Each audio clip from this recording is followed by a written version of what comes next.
Olá pessoal, eu sou o Marco Fernandes e esses são os destaques do Notícias da China dessa semana.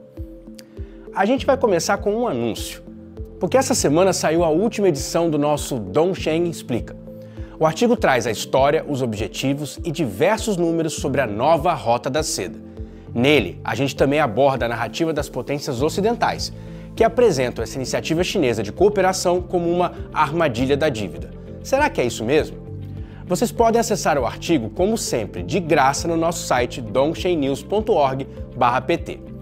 E é justamente com uma notícia sobre essa estratégia que a gente começa o nosso vídeo com os destaques dessa semana. Bora lá? A nova Rota da Seda parece retomar seu fôlego em 2023. No primeiro semestre desse ano, foram assinados um total de 103 acordos com mais de 212 bilhões de reais em investimentos, um aumento significativo se comparado aos 171 bilhões de reais do mesmo período no ano passado. A nova Rota da Seda está completando 10 anos em 2023. No início, ela se caracterizou por promover projetos de infraestrutura de grande porte, como ferrovias, portos, estradas, oleodutos, gasodutos.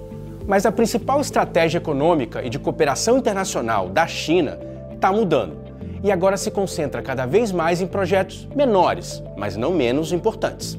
Os principais investimentos desse ano no continente africano incluem uma fábrica de processamento de lítio de cerca de 1,5 bilhão de reais no Zimbábue e mais de 460 milhões de reais para construir uma usina eólica na Namíbia.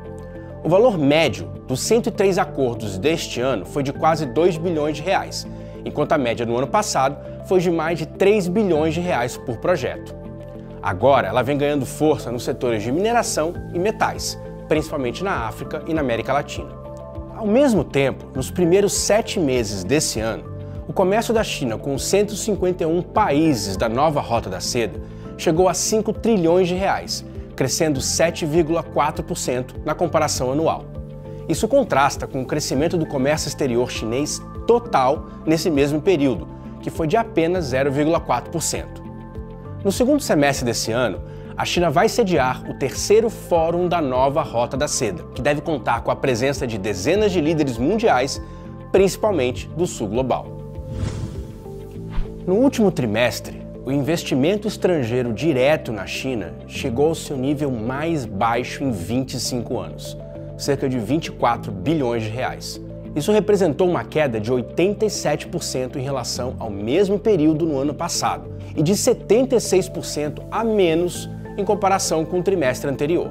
A queda se deve, em parte, à chamada estratégia de redução de riscos, promovida pelos Estados Unidos e acompanhada por outros países do norte global. Após perceberem que o tal do decoupling, ou dissociação da China, inicialmente proposta pelos Estados Unidos, é simplesmente impossível do ponto de vista econômico, os países do G7 concordaram com a estratégia de redução de riscos em sua última cúpula. Por outro lado, os investimentos chineses nos Estados Unidos também atingiram o menor nível dos últimos 17 anos. Esse ano até agora, os investimentos de fusões e aquisições da China no país norte-americano foram de somente cerca de 1 bilhão de reais, enquanto que no mesmo período, no ano passado, chegaram a quase 16 bilhões e meio de reais.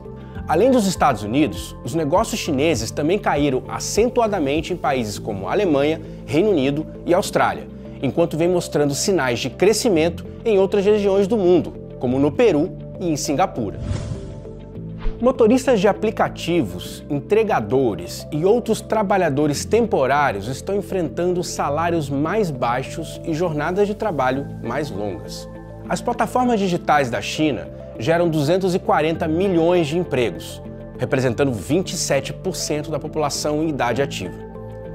Mas nesse primeiro momento de pós-pandemia, essas plataformas estão recebendo menos pedidos e, ao mesmo tempo, mais pessoas estão procurando empregos nesse setor. A queda na demanda também afeta a renda dos trabalhadores. De 2021 a 2022, os pedidos de entrega de comida, por exemplo, caíram de 544 para 521 milhões.